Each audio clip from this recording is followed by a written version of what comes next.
మానవత్వం మంటగలిసి మానవ విలువలు మచ్చుకైనా కానరాని భయంకరమైన నేటి వాస్తవ కాలంలో విద్యార్థులలో నైతికత మంచితనం పెంచడానికి చేసే చిరు ప్రయత్నం ఈ బ్లైండ్ మదర్ స్టోరీ. ఆయన బంగారు తండ్రి, స్కూల్లో ఎవరితో గొడవ పడుతూ నాయన చక్కగా చదువుకో. ఈ వారం అంతా నేను స్వెటర్లు అల్లి అమ్మిన డబ్బుతో నీకోసం కొత్త డ్రెస్ కొన్నాను. ఇది వేసుకుని వెళ్ళి నాయన, పాడు చేసుకోవద్దు. ఇదిగో ఈ డబ్బులు తీసుకొని ఏమైనా పండ్లు కొనుక్కొని తిను. ఎండలో ఎక్కువ ఉండద్దు, కళ్ళు తిరుగుతాయి. సమయం దొరికితే నీ స్నేహితులతో కాసేపు నీడలో ఆడుకో. అమ్మా, ఎందుకమ్మా అంత కష్టపడతావు? పాపం నీకు చూపు లేకపోయినా నా కోసం ఎంత తపన పడుతున్నావమ్మా. నీ గుండెలో బాధ ఏంటో నాకెప్పుడూ నువ్వు చూపలేదు. నా కంటిలో కన్నీరు రాకుండా చూసుకుంటున్నావు. నన్ను పెంచడానికి నీ బ్రతుకంతా ఎన్నో బాధలు పడుతున్నావు. రాత్రిళ్ళు నీ కంటిలో కునుకు లేకుండా గడుపుతున్నావు. నీ జీవితం అంతా కష్టాలు ఎదురొచ్చి కన్నీళ్ళ పర్యంతమైన పడి లేచే కెరటమై బతుకును సాగిస్తున్నావు. నీ ప్రేమ నేను మర్చిపోలేనమ్మా. అమ్మా, ఈరోజు పాటల పోటీ జరిగింది. అందులో నాకు ఫస్ట్ ప్లేస్ వచ్చిందమ్మా. బాబు, ఏంటిది? ప్రైజ్ గెలుచుకున్నావా? పాట పాడావా? ఏం పాట పాడావు నాన్న? ఏది ఒకసారి నా కోసం కూడా పాడవా? నేను వింటాను. నవమాసాలు మోసిన తల్లి ప్రేమకే నే దూరమా, భూవ పెట్టి నన్ను బుజ్జగించిన తల్లి లాలనకు దూరమా, పొద్దు వాలుతుంది నాకు అమ్మలాలనేది, వెన్నెల రాత్రుల్లో నాకు గోరు ముద్దలేవి, ఓ తల్లి నీ జోల పాటలేక కంటికి కునుకే రాదమ్మా, నవమాసాలు మోసిన తల్లి ప్రేమకే నే దూరమా, బువ్వ పెట్టి నన్ను బుజ్జగించిన తల్లి లాలనకు దూరమా, నా తల్లి లాలనకు దూరమా. నా బంగారు తండ్రి, ఎంత చక్కగా పాడావురా. నీ పాట వింటుంటే ఎంతో ఆనందం కలుగుతోంది. మనసుకు హత్తుకునేలాగా పాడావు నాన్న. కానీ ఈ పాట నేను పోయాక కదరా పాడాలి. అమ్మా, అంత మాట అనకమ్మా. నువ్వు లేని బ్రతుకు నేను ఊహించలేనమ్మా. కాలం గడుస్తోంది.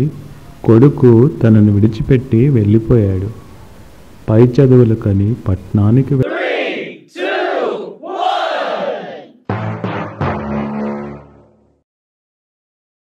నీకు మా స్కూల్కి రావద్దని నీకు ఒకసారి చెప్తే అర్థం కాదా? నేను చూసిన మా ఫ్రెండ్స్ క్లాస్మేట్స్ అందరూ మీ అమ్మ గుడ్డిదా గుడ్డిదా అని అడుగుతా ఉన్నారు. కొద్దిమంది జాలు చూపిస్తూ ఉన్నారు. నాకు ఎవ్వరి జాలు ఏం అక్కర్లేదు. మా స్కూల్లో నా పరువు మొత్తం పోయిందమ్మా. ఛీ, నేను ఆ స్కూల్కి పోను పో. ఏందమ్మా నువ్వు? నేను వస్తే నువ్వంత బాధపడతావని తెలిస్తే నేను వచ్చేదాన్నే కాదు. ఏడవక నాయనా, తండ్రి లేని బిడ్డవు. నీ గురించి 4 మాటలు మీ టీచర్లకు చెబుదాము అని వచ్చానురా. పొరపాటు అయిపోయిందిరా బాబు. ఇంకెప్పుడు మీ స్కూల్కి రాను, సరేనా? అయ్యా, పట్నం ఆడ నా కొడుకు కనిపిస్తే ఒకసారి ఊరికి రమ్మని చెప్పండి అయ్యా. పట్నం వెళ్ళిన కొత్తలో అప్పుడప్పుడు జాబులు రాసేవాడు. సంవత్సరానికి ఒకసారి వచ్చేవాడు. ఇప్పుడు అన్నీ మానుకున్నాడు. ఎక్కడున్నాడో, ఏం చేస్తున్నాడో, సమయానికి తింటున్నాడో లేదో. వెర్రి బాబులోడు. లోకమంతా వానిలాగే అమాయకులు అనుకుంటాడు. కొంచెం కోపం ఎక్కువ, కానీ నా కొడుకు బంగారం. వాని అంత మంచి వాళ్ళు ఎవ్వరూ ఉండరు.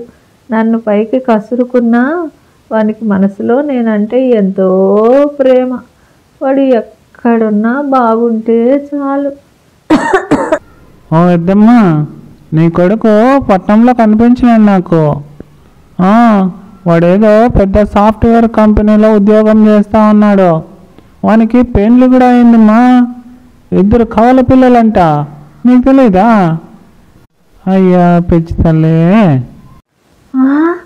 నా కొడుకు ఉద్యోగం సాధించాడా, పెళ్లి చేసుకున్నాడా, కవల పిల్లలు కూడా పుట్టారా? ఎంత శుభవార్త. నేను అక్కడికి ఎలాగైనా పోతా, ఎలాగైనా పోతా, ఎలాగైనా పోతా.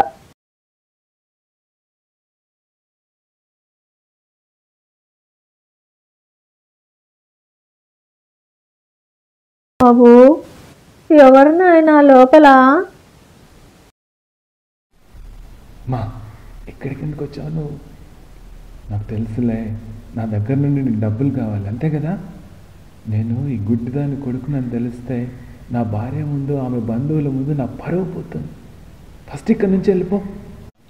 డాడీ, ఎవరు డాడీ ఆ అవ్వ? నువ్వు ఆ అవ్వతో ఏం మాట్లాడుతున్నావు? No no no my child, she is a beggar. ఎవరు అడుగుతున్నా ఆమెలే. నువ్వు లోపలికి వెళ్ళు. Go inside, go inside. బాబు, ఎంత మాట అన్నావురా. నువ్వేనా ఇలా మాట్లాడుతుండేది? సరేలే నాయనా, ఆనాడు నువ్వు నా కడుపులో తన్నినా, పుట్టిన తర్వాత గుండెలపై తన్నినా భరించాను. ఇంతకంటే నీ మాటలు నన్ను ఇంకా ఎక్కువగా బాధపెడుతున్నాయి. ఒక్కసారి నా మనవడు మనమరాలను, కాదు కాదు కాదు కాదు, నీ పిల్లలను తడిమి చూసి వెళ్తానురా నాయనా. కొడుకు ప్రవర్తనతో ఎంతగానో కలత చెందిన గుడ్డి తల్లి ఎంతో కలత చెంది కొడుకు కోసం ఎదురు చూసి ఏడ్చి మంచానబడి చివరికి మరణించింది. కొన్ని రోజులైన తర్వాత ఆ గ్రామంలో పూర్వ విద్యార్థుల సమ్మేళనం జరిగింది.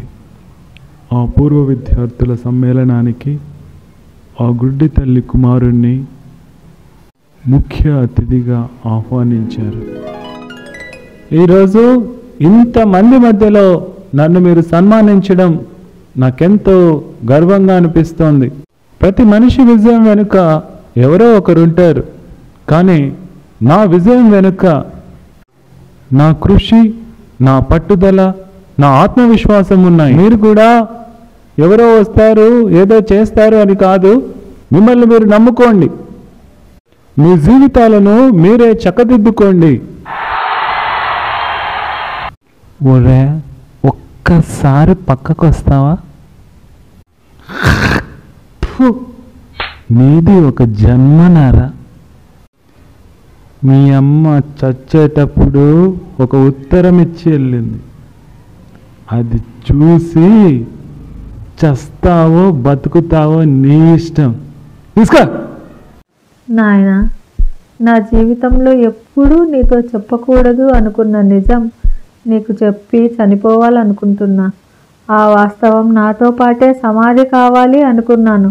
కానీ నీ పిల్లలకు వాళ్ళ అవ్వ ఒక పాపిష్టి గుడ్డిది కాదు, ఒక మనసున్న అమ్మ అని తెలియాలి. నువ్వు 3 ఏళ్ల వయసులో ఉన్నప్పుడు మన ఇంట్లో ఒక ప్రమాదం జరిగింది. ఆ ప్రమాదంలో నీ 2 కళ్ళు పోయాయి. నువ్వు పెరుగుతున్న క్రమంలో నీతో పాటు ఉన్నవాళ్ళు నిన్ను గుడ్డోడా గుడ్డోడా అని పిలిస్తే నువ్వు కుంగిపోతావు అని పట్నం తీసుకెళ్ళి నా 2 కళ్ళు నీకు పెట్టించాను నాయన. ఇప్పుడు నువ్వు చూస్తున్న కళ్ళు నీవి కావు, అవి నావి. అయినా నాకేం బాధ లేదు. నన్ను అడుక్కు తినేది అని నీవు ఎప్పుడైతే నీ పిల్లలకు పరిచయం చేశావో ఆ రోజే నేను చచ్చిపోయాను నాయన.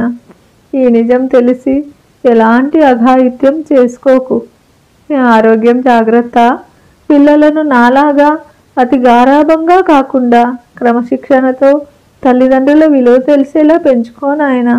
నువ్వే లోకంగా, నువ్వే శ్వాసగా, ప్రాణంగా బతికిన మీ అమ్మ. అమ్మా, అమ్మా, అమ్మా, నేనెంత దుర్మార్గుండమ్మా. ఈ కంటి పాప రెప్పను మర్చిపోయిందమ్మా. నీ ప్రేమ ఎంత గొప్పదమ్మా. అయ్యో, నాకెందుకు నువ్వు ముందే చెప్పలేదమ్మా? ఈ పాపి బ్రతుకు నువ్వు చెప్పిన అర్థమయ్యేది కాదులే.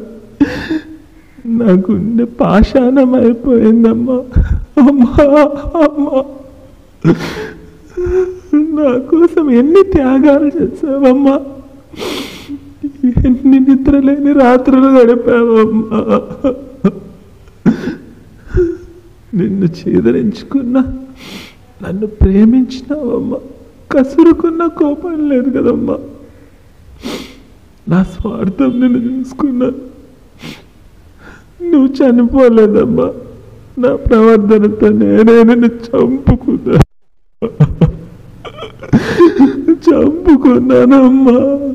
అమ్మా, నన్ను క్షమించమ్మా. అమ్మా అమ్మా, ఈ లోకంలో నాకు పరిచయమైన మొదటి వ్యక్తి నువ్వే కదమ్మా. నీ మాట మొదట నేను పలికాను కదమ్మా. నిన్ను మోసం చేశాను, అవమానించాను.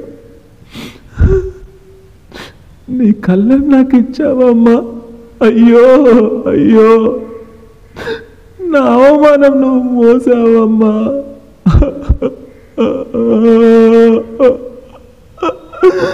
అమ్మా, ఒక్కసారి బ్రతుకమ్మా. నీ పాదాలు పట్టుకొని క్షమాపణ అడుగుతానమ్మా. అమ్మా అమ్మా.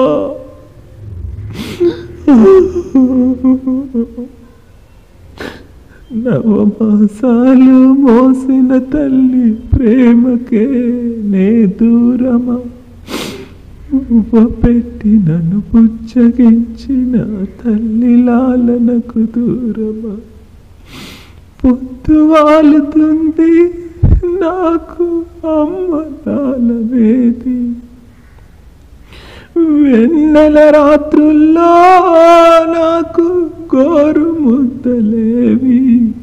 ఓ తల్లి, నీ జోల పాటలేక కంటికి కునుకే రాదమ్మా. అమ్మా అమ్మా అమ్మా, క్షమించమ్మా, క్షమించమ్మా, క్షమించమ్మా.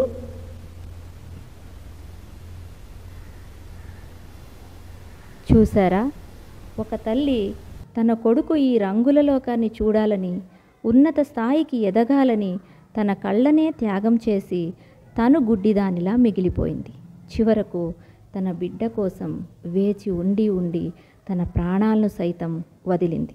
అందుకే అంటారు, తల్లిని మించిన దైవం లేదు అని.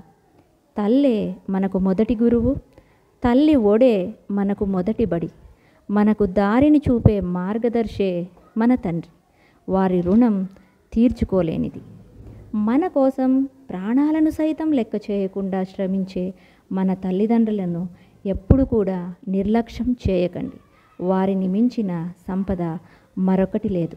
అందుకే మన పవిత్ర గ్రంథాలలో కూడా తల్లిదండ్రుల గురించి, వారి గొప్పతనాన్ని గురించి వివరించారు. మాకీ కదమోంకే నీచే జన్నత్ రహతా హై అని ఇస్లాం మత గ్రంథమైనటువంటి ఖురాన్లో వివరించారు. అంటే అమ్మ పాదాల కింద మోక్షం ఉంటుంది అని. మాతృదేవో భవ అని తైత్తరీయోపనిషత్తులో ఉంది. మీలో ప్రతివాడు తన తల్లికి తన తండ్రికి భయపడవలనని బైబిల్లో ఉంది. అమితమైన ప్రేమ అమ్మ, అంతులేని అనురాగం అమ్మ, అలుపెరుగని ఓర్పు అమ్మ, అద్భుతమైన స్నేహం అమ్మ, అపురూపమైన కావ్యం అమ్మ, అరుదైన రూపం అమ్మ, మన పెదాలు పలికేటువంటి అతి మధురమైనటువంటి మాట పదం అమ్మ.